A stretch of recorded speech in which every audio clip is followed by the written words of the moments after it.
بسم اللہ الرحمن الرحیم الحمدللہ رب العالمین افضل الصلاۃ و اکمل السلام علی سید الانبیاء والمرسلین وعلی آلہ الکرام و اصحابہ العظام اجمعین۔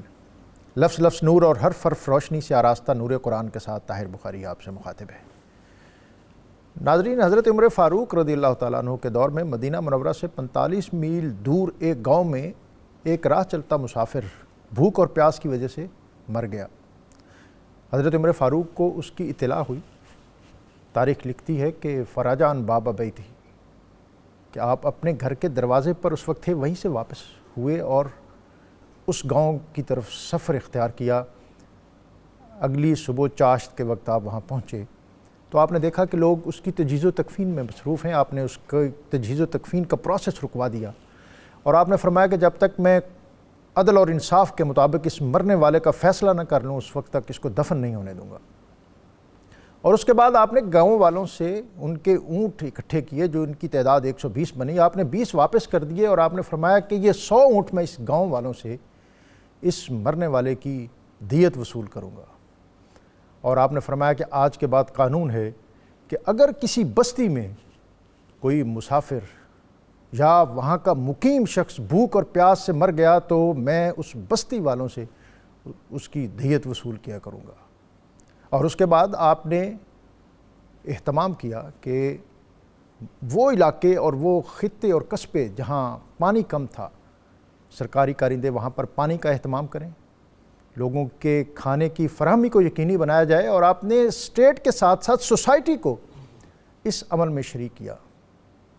یہی وہ عمل تھا جس کو دیکھتے ہوئے اندلس کی سرزمین پر ابن حزم نے فتویٰ دیا تھا کہ اگر کوئی شخص بھوک سے مجبور ہو کر کوئی چیز چوری کر کے کھا لے تو تعزیر کا تعزیانہ اس پر نہیں برسے گا، بلکہ قانون اس شخص کا محاکمہ کرے گا جو اس بھوک سے مرنے والے شخص کے کھانے میں رکاوٹ بنا۔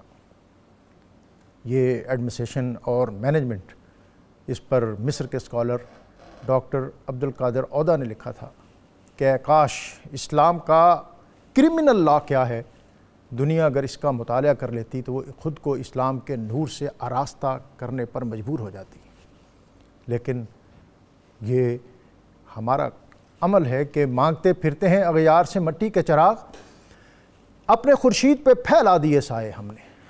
دنیا کے اندر سب سے پہلے ویلفیئر اسٹیٹ کا تصور دینے والی امت اور قوم آج خود دوسروں کے دیے ہوئے تصورات کے پیچھے بھاگتی ہے۔ نبی اکرم رسول محتشم صلی اللہ علیہ وسلم نے سوسائٹی کے اندر ایک مسلمان کے دوسرے مسلمان پر کیا حقوق ہیں ان کا تعین کیا، اور پھر اس میں بطور خاص ایک ہمسائے کا ہمسائے پر کیا حق ہے۔ قرآن نے کہا کہ وَاعْبُدُوا اللَّهَ وَلَا تُشْرِكُوا بِهِ شَيْئًا، اور اللہ کی عبادت کرو اور اس کے ساتھ کسی کو شریک نہ ٹھہراؤ، اور ماں باپ سے اچھا سلوک کرو، اور رشتہ داروں اور یتیموں اور محتاجوں اور قریب کے پڑوسی اور دور کے پڑوسی اور پاس بیٹھنے والے ساتھی اور مسافر اور اپنے غلام، بے شک اللہ ایسے شخص کو پسند نہیں کرتا جو تکبر اور فخر اختیار کرنے والا ہو۔ ان اللہ لا یحب من کان مختالا فخورا۔ اسلام کا جو سسٹم ہے سوسائٹی کا، معاشرت کا، اس کے مطابق ایک ہمسائے کا ہمسائے پر کیا حق ہے، اور ہمسایہ جو ہے اس کی تعریف کیا ہے۔ اور بالخصوص جو ماڈرن دنیا ہے جس میں اگر کوئی امیر بستی ہے تو وہ امیر تر ہے، اور اگر کوئی غریب بستی ہے تو وہ غریب تر ہوتی جا رہی ہے، ایسے حالات میں ہمسائیگی کے حقوق کون کس طرح ادا کرے گا، ان سارے امور پر آج ہم بات کریں گے۔ اور اب بات کرنے کے لیے ہمارے ساتھ ہمیشہ کی طرح بہت معروف اور معتبر اسکالر موجود ہیں، مفتی انوار المصطفیٰ مرتضائی صاحب، پروفیسر ناصر محمود صاحب اور محمد وقار فریدی صاحب۔ اللہ تعالیٰ کی بارگاہ میں ہدیہ حمد پیش کریں گے۔ میں اپنے مہمانوں کو خوش آمدید کہتے ہوئے آج کا اسم مبارک الصمد، بے نیاز، بزرگ کہتے ہیں کہ جو شخص اللہ تعالیٰ کے اسماء میں سے کسی بھی اسم کو حرز جاں بنائے تو اس کی برکات اس کے قلب و نظر پر اترتی ہیں۔ جو انفرادی ذمہ داری ہے پروفیسر صاحب، ایک تو میں چاہوں گا کہ آپ اس میں تھوڑا اپنا حصہ ڈال دیں، اور اس کے بعد جو حسن سلوک کا حکم ہے، اور آج کل جو نئی سوسائٹیز بن رہی ہیں ان میں بائی لاز ہی یہ ہیں کہ آپ کی چھت آپ کے ہمسائے کی چھت سے نہ ملی ہو، آپ کا گیٹ اس کے گیٹ کے سامنے نہ کھلے. اور جو تصورات دینی ہیں اس کے برعکس جو موجودہ معاشرت ہے اس میں تو برسوں اکٹھے رہنے کے باوجود بھی ایک دوسرے سے لا تعلق رہتے ہیں. بسم اللہ الرحمن الرحیم. ڈاکٹر صاحب آپ نے بہت پیاری بات کی کہ یہ وہ ہمسائیگی جو اللہ اور اس کے رسول صلی اللہ علیہ وآلہ وسلم نے سکھائی تھی، دین کی ان تعلیمات سے دور ہونے کی وجہ سے ہمارے اندر سے وہ چیز نکل گئی. حالانکہ اپنے پڑوس کا جتنا دکھ محسوس کر سکتا ہے، جتنا غمی اور خوشی میں شریک ہو سکتا ہے، اور اللہ اور اس کے رسول کے بتائے ہوئے طریقوں میں اتنی برکت ہے کہ آپ کسی کی خوشی میں شریک ہو جائیں تو وہ کئی گنا بڑھ جاتی ہے، غم میں شریک ہو جائیں تو غم آدھا رہ جاتا ہے. اور یہ سب سے زیادہ اپنے سگے بہن بھائی جو دور رہ رہے ہیں ان کے مقابلے میں ایک پڑوسی زیادہ اچھے طریقے سے کر سکتا ہے کہ انسان پر جب بھی کوئی مشکل یا مصیبت آتی ہے تو اس کو محسوس کرنے والا ساتھ کے گھر والا ہوتا ہے، جس کا دروازہ بہت قریب ہے، وہ اس کو زیادہ.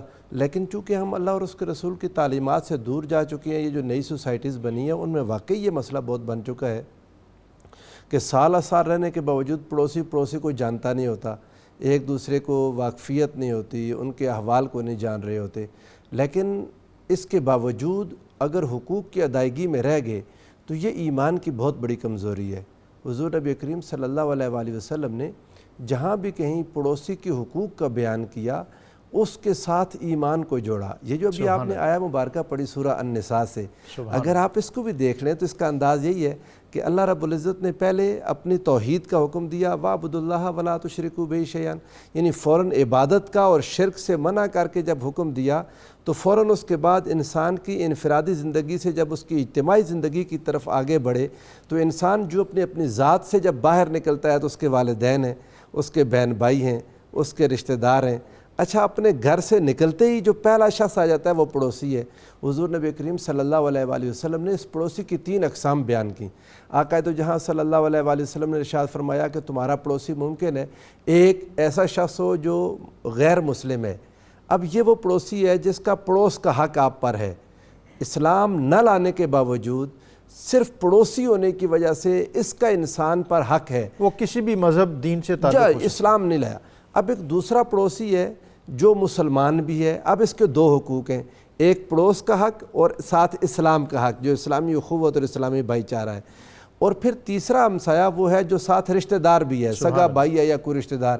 اب اس کے 3 حقوق ہو گئے، ایک پڑوس کا حق، ایک اسلامی اخوت کا، اور ایک رحم جو انسان کی رشتہ داری ہے اس کے ساتھ. تو اب ان حقوق، یہ حقوق ہیں کیا، یہ کیا کرے گا؟ حضور نبی کریم صلی اللہ علیہ وآلہ وسلم نے اس حد تک اس کو ایمان کے ساتھ جوڑ دیا.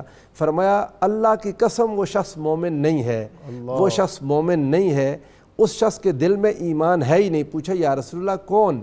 فرمایا وہ جو پیٹ بھر کے سو گیا اور اس کا پڑوسی بھوکا ہے. یعنی آپ اپنے پڑوسی سے اس حد تک آپ کی واقفیت ہو، آپ کو اس کے احوال کا پتہ ہو، آپ کو اس کی دیکھیں نا، کسی کا بھوکا سو جانا اب یہ اس کا بالکل، حالانکہ ایک حساب میں دیکھا جائے تو اس کا پرسنل میٹر ہے، ممکن ہے نہ بتایا ہو. اسلام پڑوسی کو پابند کرتا ہے کہ اس پر اگر کوئی مالی تنگی، تکلیف، پریشانی، دکھ ہے تو تم اس سے بے خبر نہ رہو، تم اس کی خبر رکھو.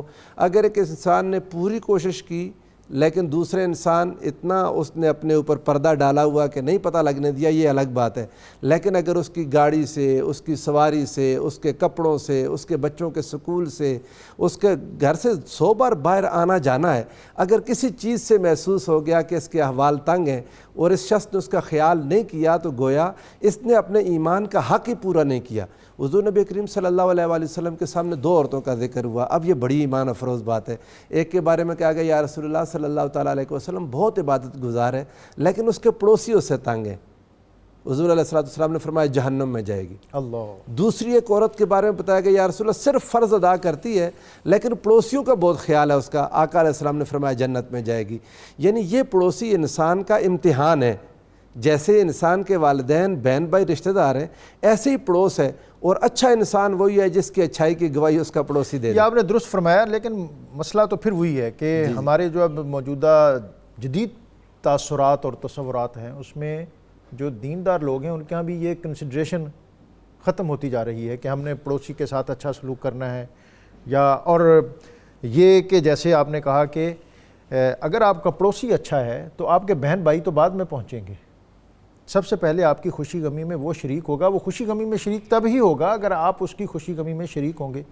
شاید حضرت ابوبکر صدیق کے بیٹے حضرت عبد الرحمن بن ابی بکر، ان کا اپنے پڑوسی سے کوئی معاملہ ہوا تو آپ نے آ کر پڑوسی کی طرف کھڑے ہو کر اپنے بیٹے سے کہا کہ دیکھ یہ تیرے بالکل قریب ہے، تجھے کوئی معاملہ ہوا تو مجھے اور تیرے دیگر فیملی ممبران کو تیرے تک پہنچنے میں تو شاید کوئی دیر لگ جائے، اس کو تیرے تک پہنچنے میں کوئی ایک لمحہ بھی نہیں لگے. سبحان اللہ. تو یہ دین جو ہے اس میں جو دکھ درد کا ایک دوسرے کے دکھ درد میں شریک ہوں اور غم بانٹیں، کیا صرف غم بانٹنے کی حد تک ہے یا خوشیاں بھی آپس میں شیئر کریں؟ حضرت معاویہ بن حیدہ رضی اللہ تعالیٰ عنہ نے ایک دفعہ آقا علیہ الصلوۃ والسلام کی بارگاہ میں عرض کیا کہ یا رسول اللہ صلی اللہ علیہ وسلم پڑوسی کے مجھ پر کیا حقوق ہیں؟ تو حضور نے ارشاد فرمایا کہ پڑوسی کے حقوق میں سے یہ ہے کہ جب وہ بیمار ہو تو اس کی تو بیمار پرسی کے لیے جا، اگر وہ فوت ہو جائے تو اس کے جنازے کے لیے جا، اگر وہ تجھ سے قرض مانگتا ہے تو اس کو قرض دے اور اس کی عیب پوشی کر، اگر اس میں کوئی عیب دیکھتا ہے تو اس کی عیب پوشی کر. اور فرمایا اس سے آگے اگلی بات جو ہے وہ قابل غور ہے، فرمایا کہ اگر وہ مصیبت میں ہے تو اس کے ساتھ تعزیت کر، اس کے ساتھ جا کے بیٹھ، اس کی دلجوئی کر، اور اگر اس کو کوئی خوشی ملتی ہے تو اس کی خوشی میں بھی جا کے شامل ہو اور تو اس کو جا کے مبارکباد پیش کر. اور میں یہاں پہ یہ عرض کرتا چلوں کہ ایک موقع پر آقا علیہ الصلوۃ والسلام نے حضرت ابو ذر غفاری رضی اللہ تعالیٰ عنہ سے ارشاد فرمایا کہ ابو ذر جب تم سالن پکاؤ تو شوربہ ذرا زیادہ بنایا کرو، واہ سبحان اور اس کو اپنے پڑوسیوں میں بانٹا کرو. سبحان اگر آج کی سوسائٹی میں ہم دیکھیں اور آج کی نسل کو یہ بات تھوڑی سی سمجھانا مشکل ہے، لیکن جس نسل سے ہمارا تعلق ہے یا جب ہم بچپن میں تھے تو ہم دیکھتے تھے کہ پڑوسیوں سے یہ چیزیں ہم عام شیئر کر لیتے تھے. بلکہ وہ دیوار کے اندر ایک چھوٹی سی ایک کھڑکی سی ہوتی تھی، ہاں ایک کھڑکی رکھی ہوتی جو تھی اس طرح کے تبادلوں کے لیے بالعموم استعمال ہوتی تھی کہ صبح سے لے کر شام تک ایک تو خواتین کی آپس میں کمیونیکیشن بھی وہیں سے ہوتی تھی، اور جو یہ اشیاء خرد و نوش کا آنا جانا ہے اس کے لیے بھی وہی جگہ تھی. سالن لے لینا، آٹا لے لینا، اور خاص طور سے دیہاتوں میں لسی لے لینا، یہ عام سی بات تھی. ایندھن لے لیتے تھے. اگر ایک گھر میں شادی ہے تو شادی کے 2-3 دن جاری رہتی تھی، آج کی طرح 2 گھنٹے کی شادی نہیں ہوتی تھی. تو دور دراز سے مہمان آتے تھے، کئی دن تک ٹھہرتے تھے، تو ایسے لگتا تھا کہ وہ سارے گاؤں کے مہمان ہیں. جو پڑوسی ہوتے وہ گاؤں سے 4 پائیاں کٹھی کر لیتے، بستر اکٹھے کر لیتے. جی یہ بالکل آپ نے صحیح کہا ہے مفتی صاحب کہ وہ دور اور وہ معاشرت ہی ایسی تھی کہ جب ایک گاؤں کی بیٹی پورے گاؤں گھر کی بیٹی پورے گاؤں کی بیٹی کنسیڈر ہوتی تھی، اور جہاں وہ بیاہ کے جاتی تھی اس گاؤں پورے گاؤں والوں کا اعزاز اکرام کیا جاتا. بالکل ایسا ہی.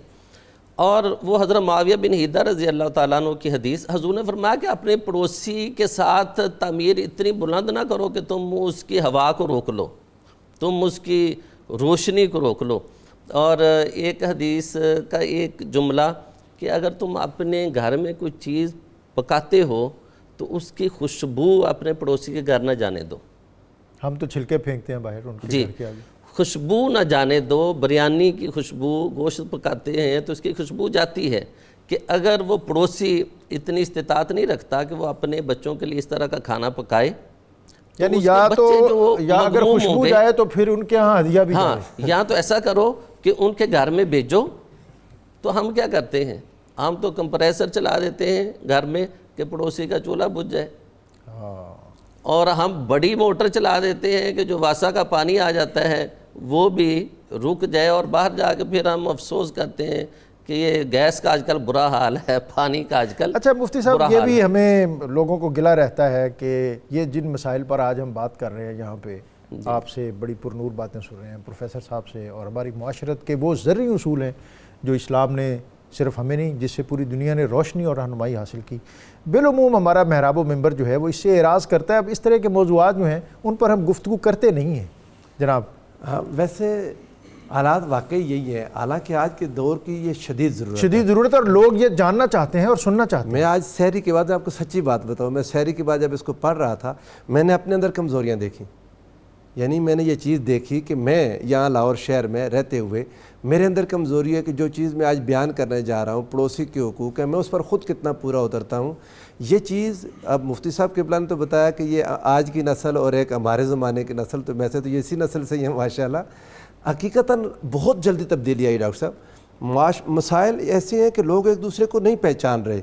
اچھا، اور اگر کسی کو سلام دعا کریں، کسی سے واقفیت رکھیں، اسے ملیں تو یہ چیزیں حل ہوتی ہیں، لیکن اب یہ ہے نا کہ آپ ملتے ہیں جب کسی سے بلا وجہ، تو وہ اپنی جگہ ایک فکر مندی میں لگ جاتا ہے کہ اس نے مجھے سلام بلا وجہ کیا ہے اور کیوں کیا ہے، کیا وجہ ہے۔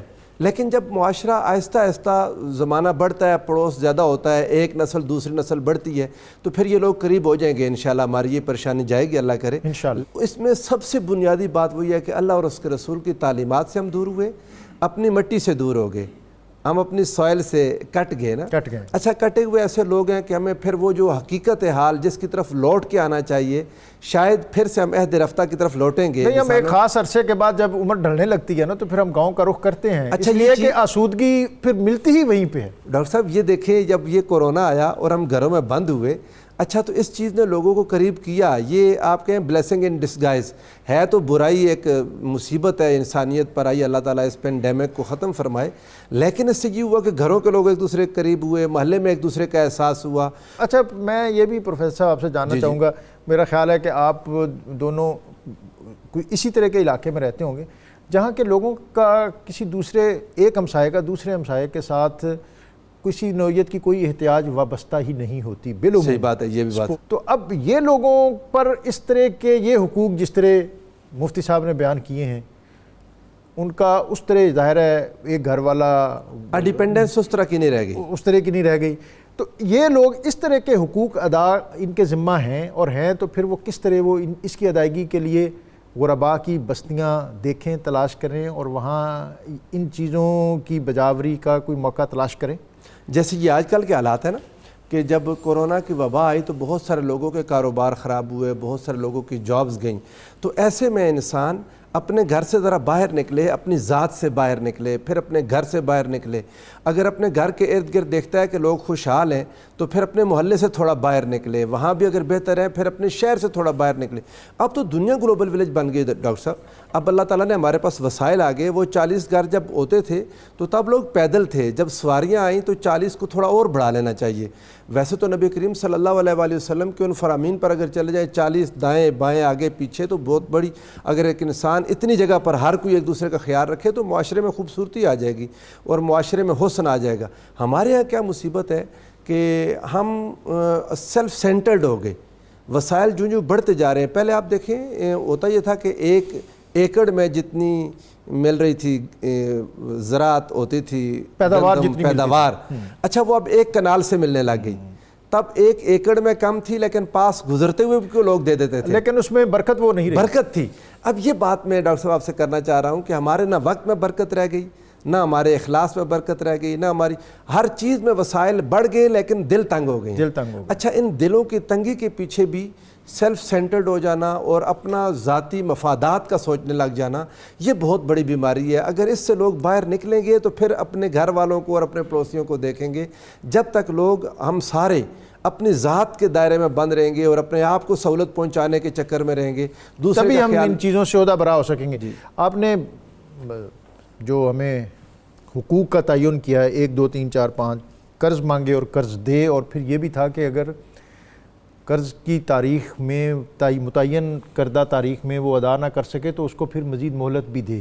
جی بالکل، یہ بڑا مشکل کام ہے۔ جی بالکل ایسا۔ اچھا، اب دوسری ایک تو یہ ہے کہ یہ کرنا چاہیے، اور جو نہیں کرتا، جو ان ذمہ داریوں سے عہدہ برا نہیں ہوتا، اس کے لیے پھر کوئی وعید ہے کہ جو ہمسایوں سے حسن سلوک نہ کر پائے، جو ہمسایوں کے لیے اذیت کا باعث ہو، اس میں کوئی اللہ اور رسول کی طرف سے وعید بھی ہے اس میں، یا یہ ٹھیک ہے کر لیا تو ٹھیک ہے اور نہ کیا تو بھی ٹھیک ہے؟ حضرت سیدنا ابن شریح رضی اللہ تعالیٰ عنہ سے ایک حدیث مروی ہے، فرماتے ہیں کہ قال النبی صلی اللہ علیہ وسلم واللہ لا یؤمن۔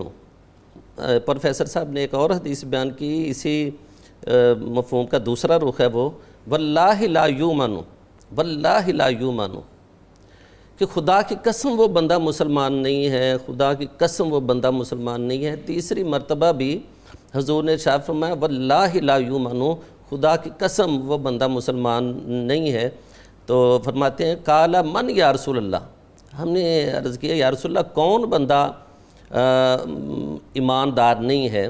تو حضور نے ارشاد فرمایا لا یامن جارہ بوائقہ، حضور نے فرمایا کہ وہ بندہ ایمان والا نہیں ہے کہ جس کا پڑوسی اس کی اذیت سے، اس کے بوائق سے محفوظ نہیں ہے۔ تو لا یؤمن یہاں سے اس سے یہ مطلب نہیں ہے کہ وہ بندہ بالکل ایمان سے خارج ہو جاتا ہے، بلکہ یہاں لا جو ہے یہ نفی کمال کا ہے کہ اس کا ایمان کامل نہیں ہے۔ تو اب یہاں پہ دیکھنا یہ ہے کہ بوائق کا کیا مطلب ہے۔ تو مفسرین محدثین فرماتے ہیں کہ بوائق جو ہے یہ دو طرح کے ہو سکتے ہیں۔ اذیت جو ہے ایک زبان سے اذیت دینا ہے اور ایک ہاتھ سے اذیت دینا ہے، اور آقا علیہ الصلوۃ والسلام نے فرمایا من سلم المسلمون من لسانہ و یدہ، کہ مسلمان تو وہ ہے کہ جس کے ہاتھ سے بھی اور جس کے زبان سے بھی مسلمان محفوظ رہے۔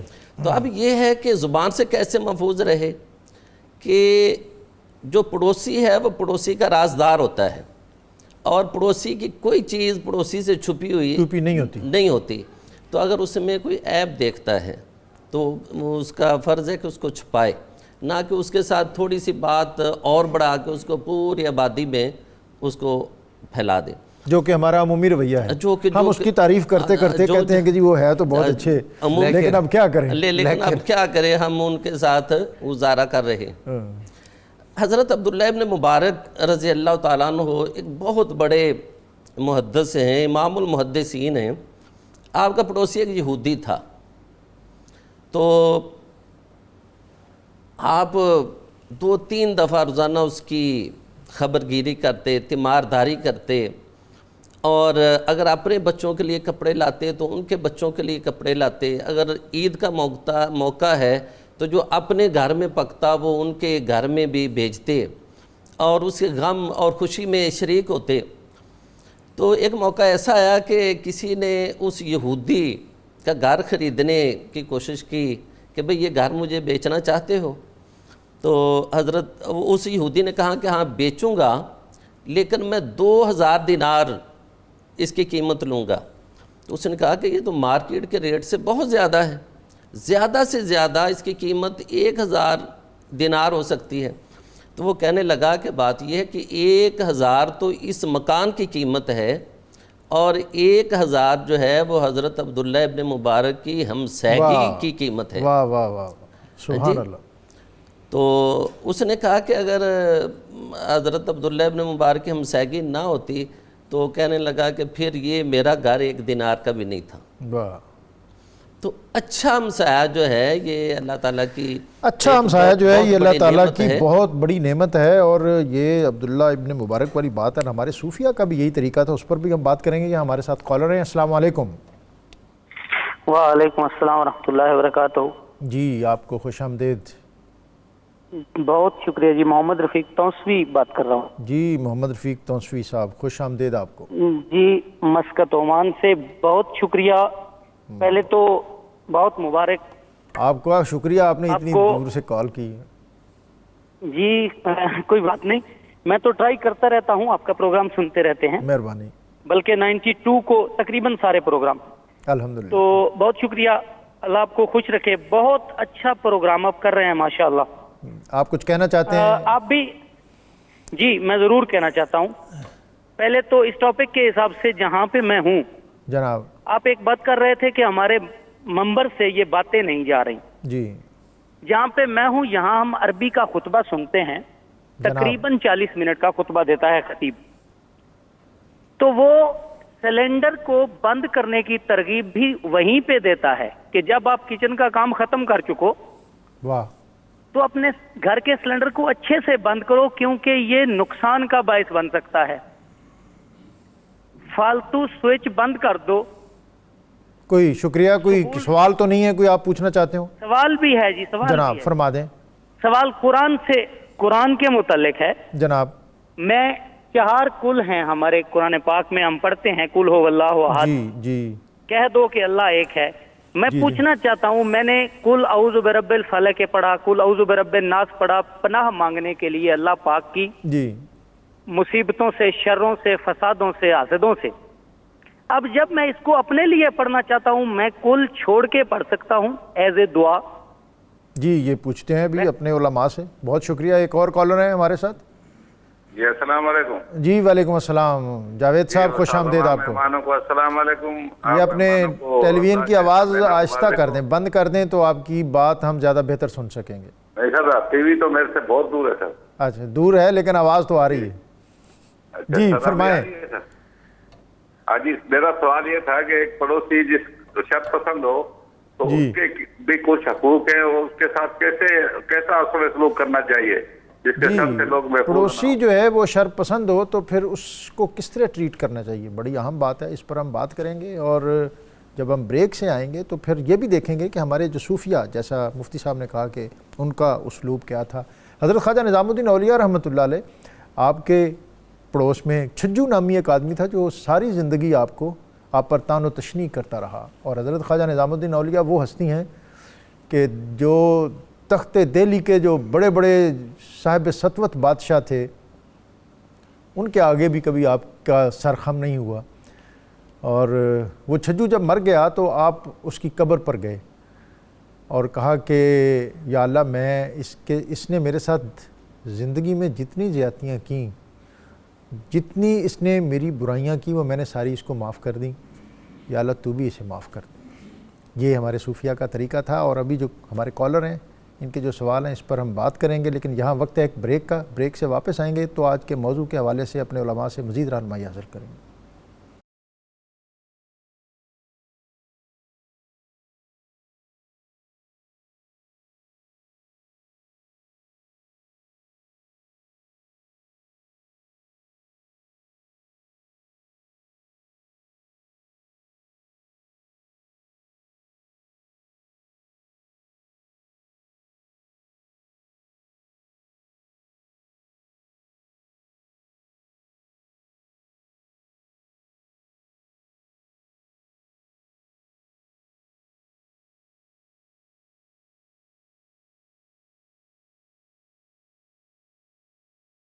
نور قرآن میں آپ کو ایک مرتبہ پھر خوش آمدید۔ آج ہم پڑوسیوں کے حقوق قرآن و سنت کی روشنی میں اس پر بات کر رہے ہیں، اور بریک پہ جانے سے قبل ہم یہ بات کر رہے تھے کہ ایک مسلم سوسائٹی کے اندر ایک مسلمان جو ہے اس کو اپنے پڑوسیوں کے ساتھ کس طرح سلوک کرنا چاہیے، اور قرآن و سنت نے ہمیں پڑوس کی حد بندی کیا دی ہے کہ 40 گھر دائیں اور 40 گھر بائیں، اور پھر ان کی خوشی میں شامل ہونا، ان کے غم میں تعزیت کرنا، ان کے عزت اور ناموس کا پاسبان بننا، نہ کہ ان کی عزتوں کو نقب لگانا۔ اور ناظرین، میں آپ کو یہاں ایک اور اہم بات یہ بھی بتاتا چلوں کہ دنیا کو اس حسن معاشرت کا سبق دینے والا وہ عظیم المرتبت پیغمبر، تاجدار ختمی مرتبت نبی اکرم رسول محتشم صلی اللہ علیہ وسلم، آپ جب مکہ میں تھے تو آپ کو جن شر پسند پڑوسیوں سے واسطہ تھا، تاریخ انسانیت میں شاید کسی کو ایسے پڑوسی نہ ملے ہو۔ آپ کے ایک طرف ابو لہب تھا اور دوسری طرف عقبہ بن ابی معیط، اور یہ ابو لہب جو تھا اس کی بیوی ام جمیل تھی، عروہ اس کا نام تھا، عروہ بن امیہ بن عبد شمس بن عبد مناف بن قصی، جو نبی اکرم رسول اللہ صلی اللہ علیہ وسلم کے یہ بھی قریبی عزیز تھے اور ایک خاندان میں تھے۔ لیکن یہ خاتون کیا کرتی تھی کہ سارا دن جنگل میں سے خاردار کانٹے اور جو ایسے نوکیلے شاخیں جو ہیں ان کو چنتی اور اکٹھا کرتی، اور رات کے وقت نبی ان راستوں پہ رکھ دیتی جہاں صبح کے وقت نبی اکرم صلی اللہ علیہ وسلم نے گزرنا ہوتا تھا، اور پھر یہ آپ صلی اللہ علیہ وسلم کے گھر میں اپنا کوڑا پھینک دے۔ اور ایک موقع پر نبی اکرم صلی اللہ علیہ وسلم نے فرمایا تھا، یا بنی عبد مناف، اے عبد مناف کے لوگو، ایو جوارن ھذا، تم ہمسائیگی کا خوب حق ادا کر رہے ہو۔ اس قدر تلخی اور اس قدر ترشی لیکن آپ صلی اللہ علیہ وسلم، آپ کا صبر، آپ کا حوصلہ اور آپ کی استقامت، آپ نے ہمیشہ ان کے ہر ناروا رویے کو برداشت کیا۔ لیکن ظاہر ہے نبی اکرم رسول محتشم صلی اللہ علیہ وسلم کے ساتھ اگر کوئی ناروا رویہ اختیار کرے تو اس کائنات کا رب اور خالق وہ اس پر کب خاموش رہ سکتا ہے۔ اسی ابو لہب کی تکذیب میں پوری صورت نازل ہوئی، تبت یدا ابی لہب و تب، اور پھر یہی جو عروہ ام جمیل، یہ ابو سفیان کی بہن تھی، اس کے پاس گئی اور کہا کہ عبد مناف کی بیٹی کی کسی نے تکذیب کر دی ہے، حجو کہہ دی ہے، اس کے امور اور اس کے معاملات کی مذمت کر دی گئی ہے، اور تو کیسا غیرت مند بھائی ہے۔ اور ابو سفیان تلوار لے کے نکلا نبی اکرم صلی اللہ علیہ وسلم کو تلاش کرنے، ناکام واپس لوٹا تو ام جمیل نے کہا کہ کیا تو جس مقصد کے لیے گیا تھا اس میں کامیاب ہو گیا؟ تو اس نے کہا کہ کیا تو یہ چاہتی ہے کہ میرا سر جو ہے وہ کسی بڑے سانپ کے منہ میں جا کر ریزہ ریزہ ہو جائے؟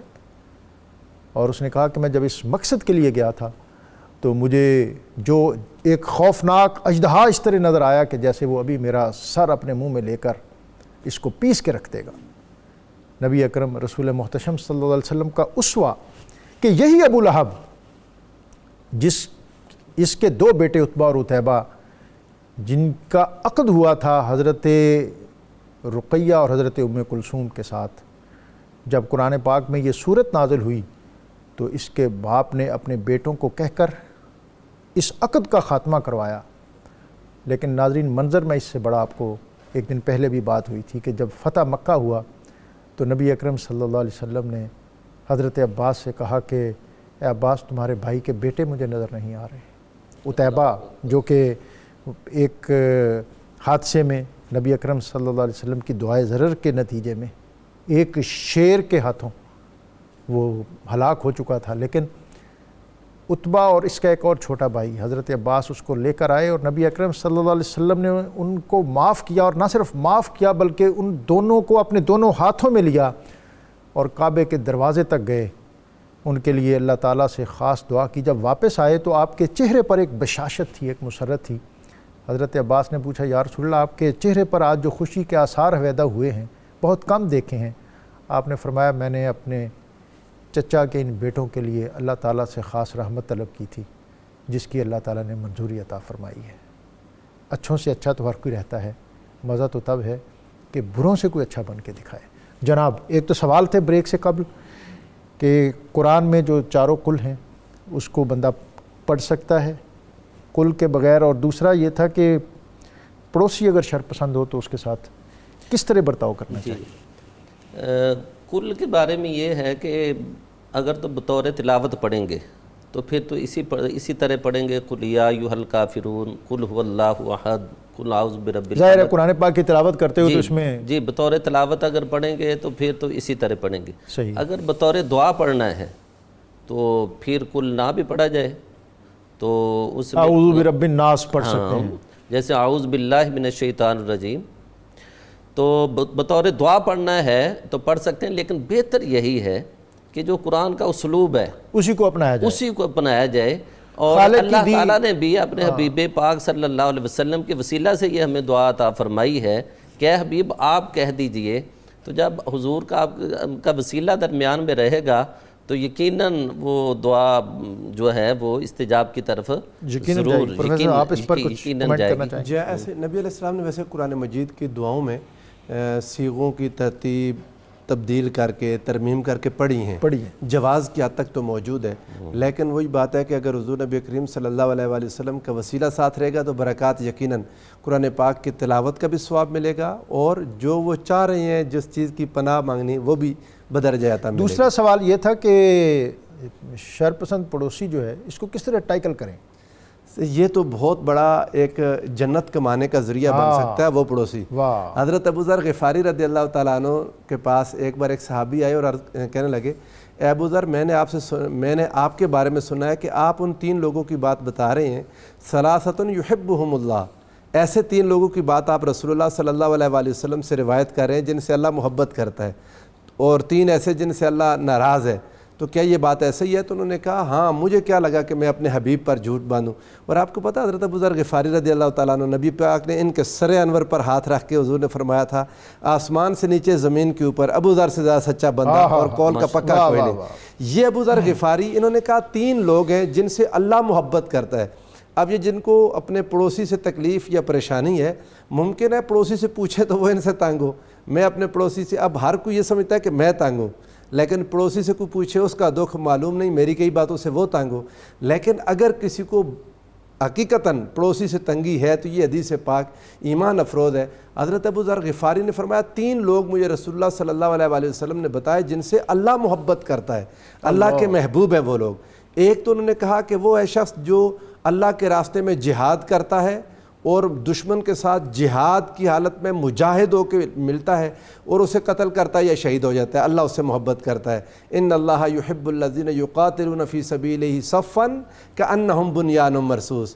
دوسرا انہوں نے غالباً بیان کیا کہ ایک شخص جو سفر کر کے آتا ہے کسی قوم کے ساتھ اور رات کے وقت سفر کی تھکاوٹ بھی ہے، نیند بھی ہے، انتہائی تنگی اور تکلیف کے باوجود آ کے بستر سامنے دیکھ کے بستر پر لیٹتا نہیں ہے، وضو کر کے اللہ کی بارگاہ میں کھڑا ہو جاتا ہے، وہ اللہ کا محبوب ہے۔ اور تیسرا فرمایا وہ شخص ہے رجل لہ جار یؤذیہ فیصبر علی اذاہ، ایک ایسا شخص جس کا پڑوسی اسے ایذا پہنچاتا ہے اور وہ اس کی ایذا اور تکلیف پر صبر کرتا ہے یہاں تک کہ اللہ اسے یا اسے اٹھا لے۔ آقا حضور علیہ السلام نے ارشاد فرمایا یہ شخص جو پڑوسی کی تکلیف پر صبر کرتا ہے یہ اللہ کا محبوب ہے۔ سبحان اللہ۔ آپ اس پر کچھ؟ جی ویسے بھی یہ رمضان مبارک ہے اور آقا علیہ السلام نے ارشاد فرمایا ھذا شہر الصبر، سبحان اللہ، کہ یہ صبر کا مہینہ ہے اور صبر کی جزا ثوابہ الجنہ، سبحان اللہ، تو صبر کی جزا جو ہے وہ جنت ہے۔ جنت ہے۔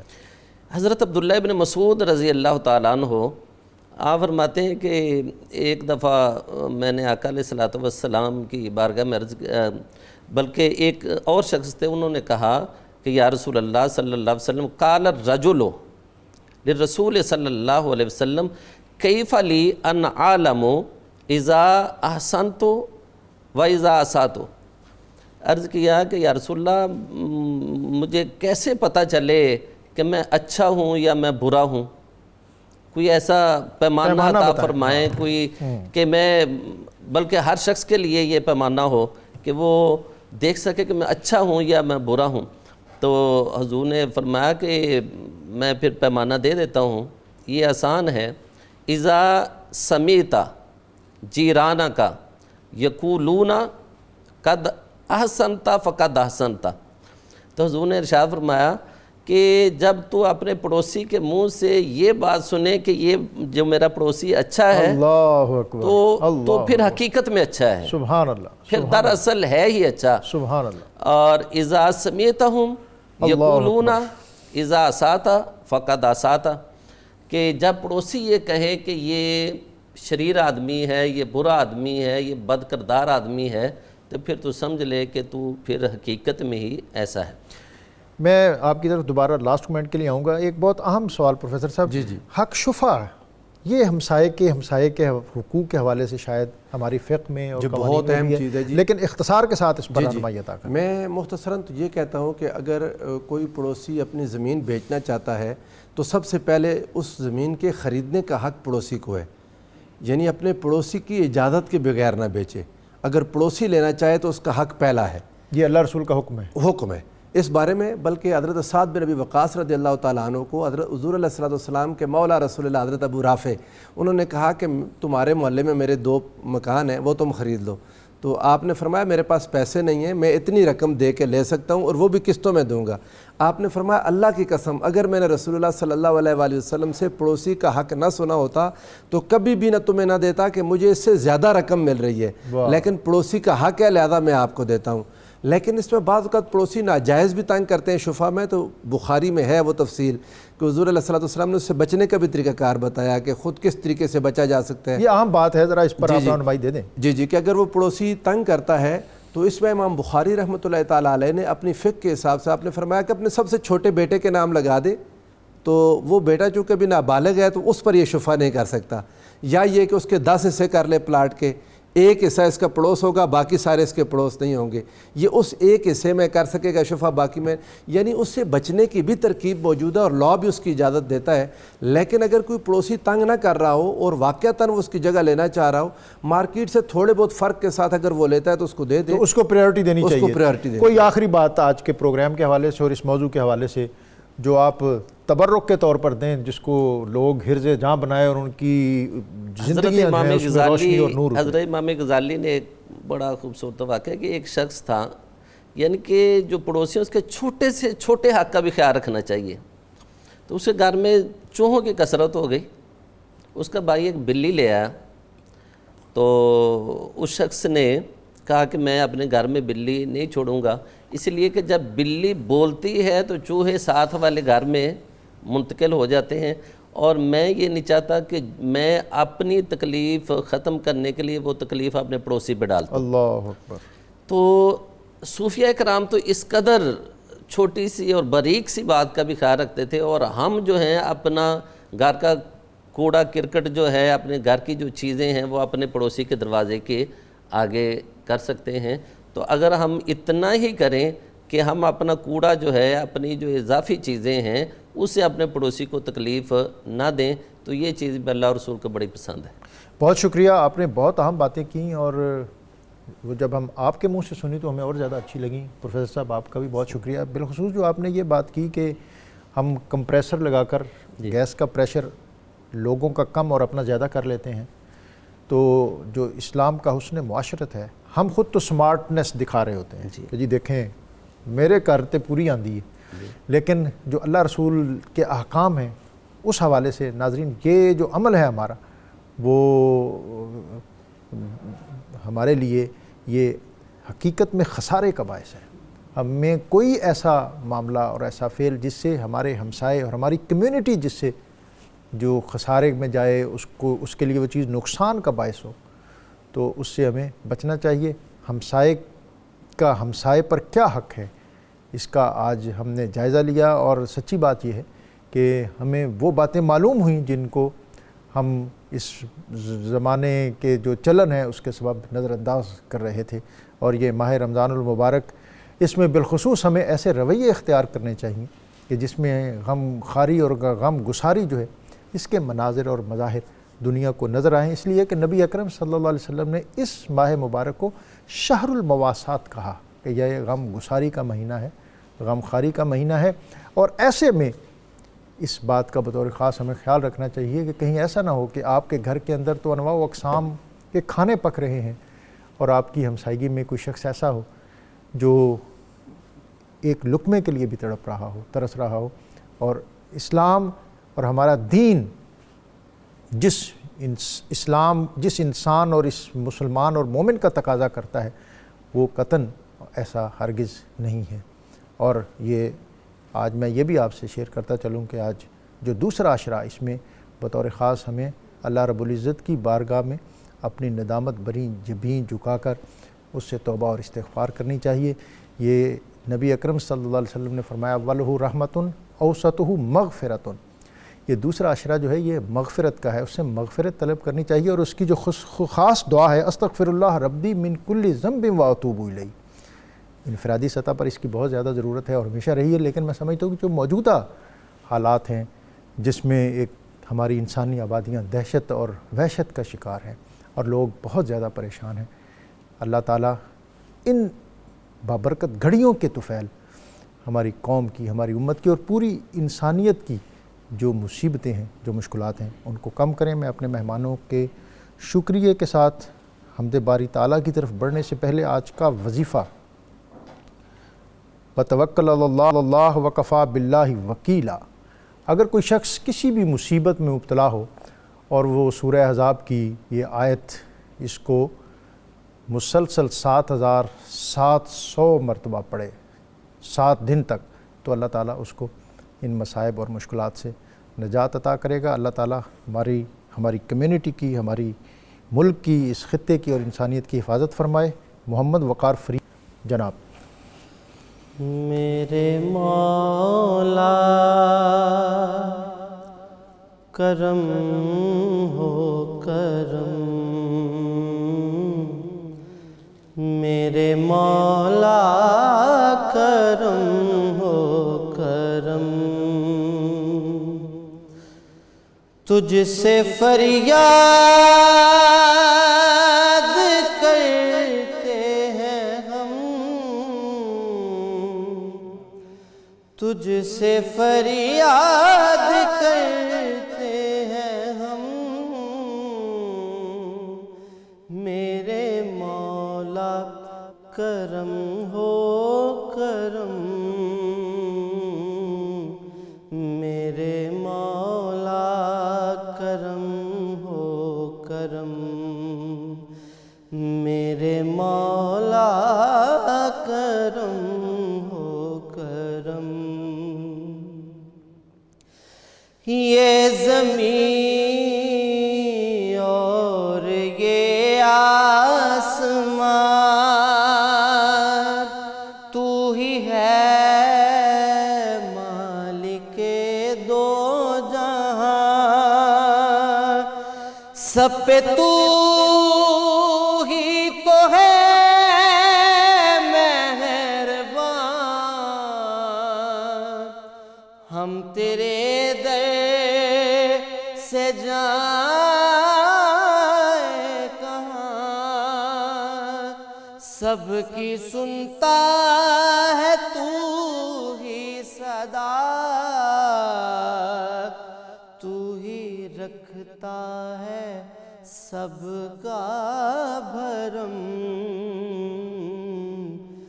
میرے مولا کرم ہو کرم، میرے مولا کرم ہو کرم،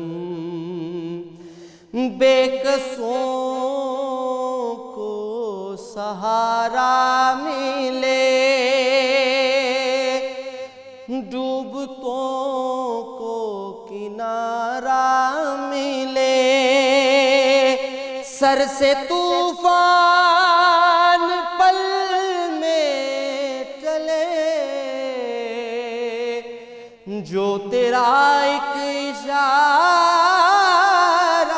ملے، تو جو کر دے مہربانیاں،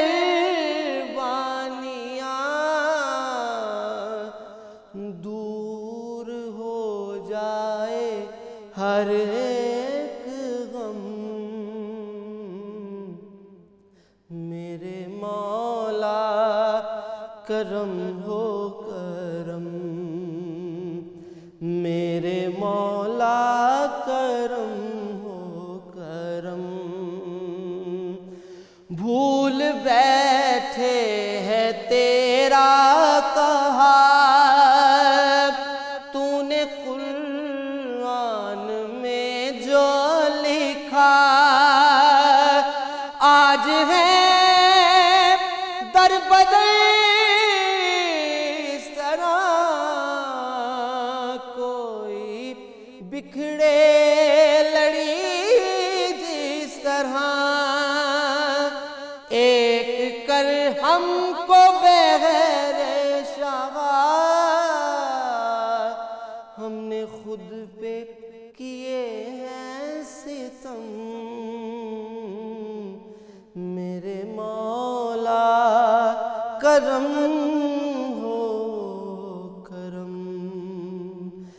میرے مولا کرم ہو کرم۔